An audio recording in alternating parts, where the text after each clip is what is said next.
तो हेलो दोस्तों, आज का हमारा टॉपिक है वैद्युत द्विध्रुव की अक्षीय स्थिति में वैद्युत क्षेत्र की तीव्रता ज्ञात करनी है। तो उसके लिए हमने यहाँ पर एक वैद्युत द्विध्रुव ले लिया है। आपको पता होगा कि वैद्युत द्विध्रुव के एक सिरे पर माइनस क्यू आवेश होता है और दूसरे सिरे पर प्लस क्यू आवेश होता है और उसके बीच की दूरी होती है 2L। हमें आज उसकी अक्षीय स्थिति में वैद्युत क्षेत्र की तीव्रता ज्ञात करनी है। तो हमने ये हमारा वैद्युत द्विध्रुव है, ये इसकी अक्षीय स्थिति है। तो हमें बिंदु P पर वैद्युत क्षेत्र की तीव्रता ज्ञात करनी है। यह इसका केंद्र है O से P तक की दूरी हमने R मान ली है। और एक और बात, प्लस क्यू आवेश के कारण वैद्युत क्षेत्र की दिशा बाहर की ओर होगी और माइनस क्यू आवेश के कारण वैद्युत क्षेत्र की दिशा अंदर की ओर होगी। और ये हमने यहाँ पर एक थ्योरी लिखी है। ये कुछ नहीं है, बस जो हमने आपको अभी समझाया है इसी के ऊपर बेस्ड है। तो इसमें क्या लिखा है, माना एक वैद्युत द्विध्रुव माइनस क्यू और प्लस क्यू आवेश से मिलकर बना है। यह हमारा एक वैद्युत द्विध्रुव है जो कि माइनस क्यू आवेश और प्लस क्यू आवेश से मिलकर बना है, जिसके एक सिरे पर माइनस क्यू आवेश और दूसरे सिरे पर प्लस क्यू आवेश है। आप देख सकते हो बिंदु O से R दूरी पर स्थित बिंदु, ये O है, इससे R दूरी पर स्थित बिंदु P पर अक्षीय स्थिति में वैद्युत क्षेत्र की तीव्रता ज्ञात करनी है। हमें O से R दूरी पर स्थित बिंदु P पर वैद्युत क्षेत्र की हमें दिशा ज्ञात करनी है। तो हम क्या करेंगे, तो मैं आपको यहाँ पर बता देता हूँ। तो उसके लिए हम क्या करेंगे,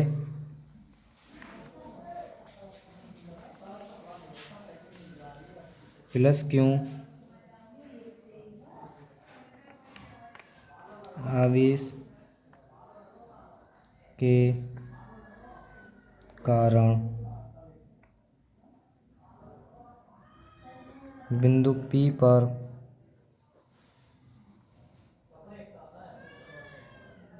वैद्युत क्षेत्र की तीव्रता, तो उसको हम E1 मान लेंगे। E1 बराबर 1/4 पाई एप्सिलॉन नॉट क्यू बटे R स्क्वायर नहीं लिखेंगे, हम देखेंगे कि E1 से बिंदु P तक की दूरी कितनी है। तो इसके लिए हम यहाँ पर देखेंगे कि हम प्लस क्यू आवेश से ले रहे हैं बिंदु P तक, लेकिन इसके केंद्र से P तक की दूरी पूरी R है और यहाँ तक की दूरी कितनी हो जाएगी, ये इसकी दूरी होती है L, यह L और ये भी L। तो अगर हम प्लस क्यू तक की दूरी निकालेंगे तो हम R में से L को माइनस कर देंगे, तो हमारी प्लस क्यू आवेश से बिंदु P तक की बीच की दूरी हमारी प्राप्त हो जाएगी। तो आप देख सकते हैं। तो उसके लिए हम यहाँ पर R माइनस L का होल स्क्वायर, ये हमारी इक्वेशन फर्स्ट बन जाएगी। तो हम क्या करेंगे, तो दोस्तों हम लिखेंगे यहाँ पर इसी प्रकार माइनस क्यू आवेश के कारण तीव्रता, माइनस क्यू आवेश के कारण तीव्रता क्या होगी, तो उसे हम E2 मान लेंगे। E2 बराबर 1/4 पाई एप्सिलॉन नॉट क्यू बटे, तो E2 के कारण माइनस क्यू आवेश से बिंदु P तक की दूरी कितनी होगी, आप देख सकते हैं। हम आपको चित्र में भी दिखा देते हैं। तो ये हमारा माइनस क्यू है, ये हमारा P है।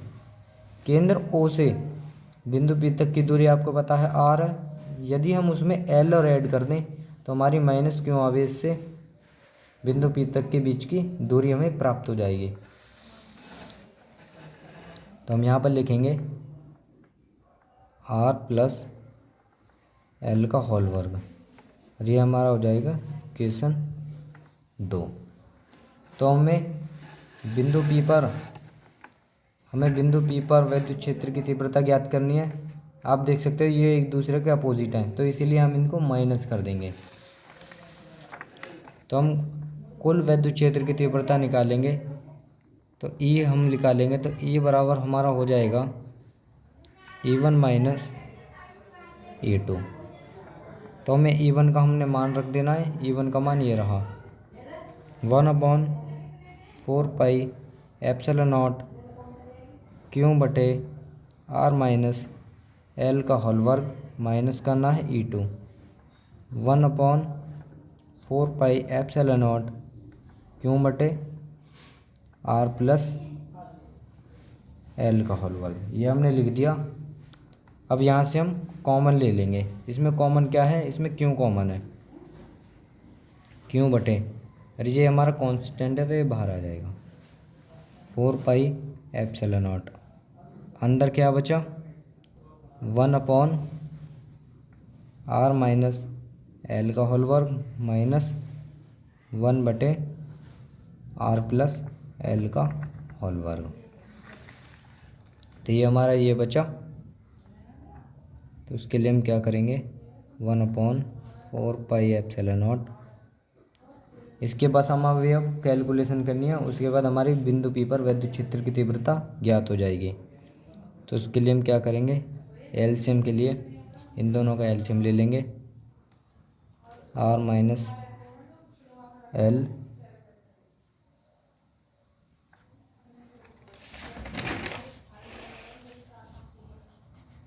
का वर्ग R प्लस L स्क्वायर का वर्ग। इसकी यहाँ पर मल्टीप्लाई कर देंगे R प्लस L स्क्वायर का वर्ग माइनस इसकी यहाँ पर मल्टीप्लाई कर देंगे R माइनस L स्क्वायर का होल वर्ग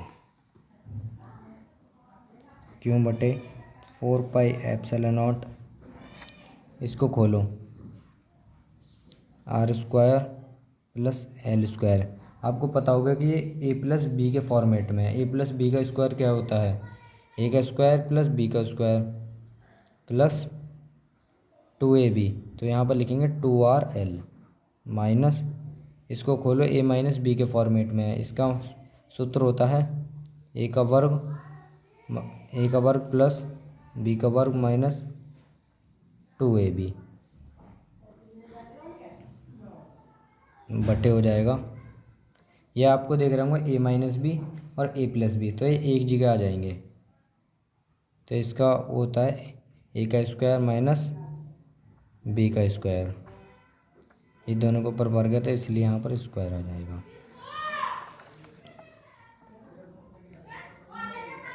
तो क्यों बटे 4 पाई एप्सिलॉन नॉट। तो इसके अंदर गुणा कर देंगे R square plus L square plus 2RL minus R square. Minus के अंदर मल्टीप्लाई करेंगे तो जो प्लस है वो माइनस हो जाएगी, जो माइनस है वो प्लस हो जाएगी। तो माइनस का L स्क्वायर प्लस 2RL बटे R square minus L square का होल वर्ग।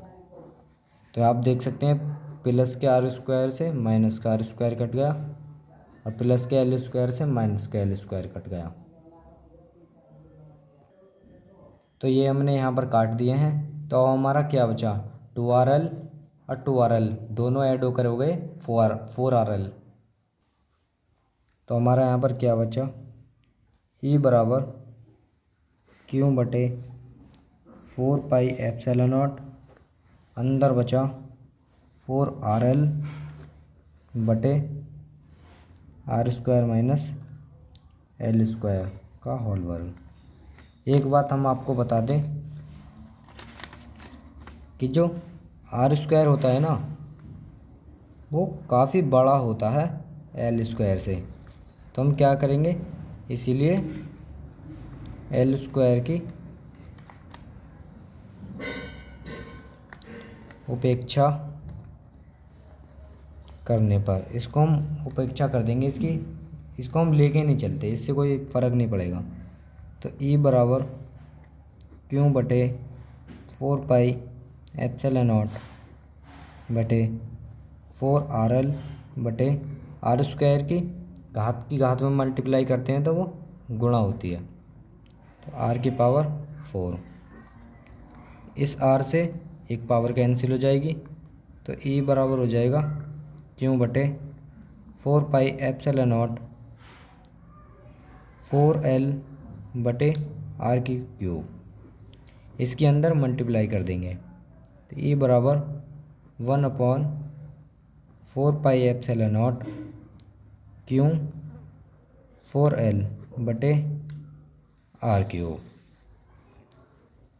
तो e बराबर 1/4 पाई एप्सिलॉन नॉट क्यों 4RL को हम कैसे लिख सकते हैं, 2 इंटू क्यों इंटू 2L ऐसे लिख सकते हैं ना हम इसको। तो ये हो गया हमारे r की क्यूब। आपको पता होगा कि p बराबर होता है क्यू इंटू 2L, यह आपको पता होगा। तो हम यहाँ पर क्या लिखेंगे, e बराबर 1/4 पाई एप्सिलॉन नॉट, इसका मान p रख देंगे तो ये हो जाएगा 2p बटे r क्यूब। दोस्तों यही हमारी वैद्युत द्विध्रुव की अक्षीय स्थिति में वैद्युत क्षेत्र की तीव्रता है। यह हम यहाँ पर लिख देंगे, यह है वैद्युत द्विध्रुव की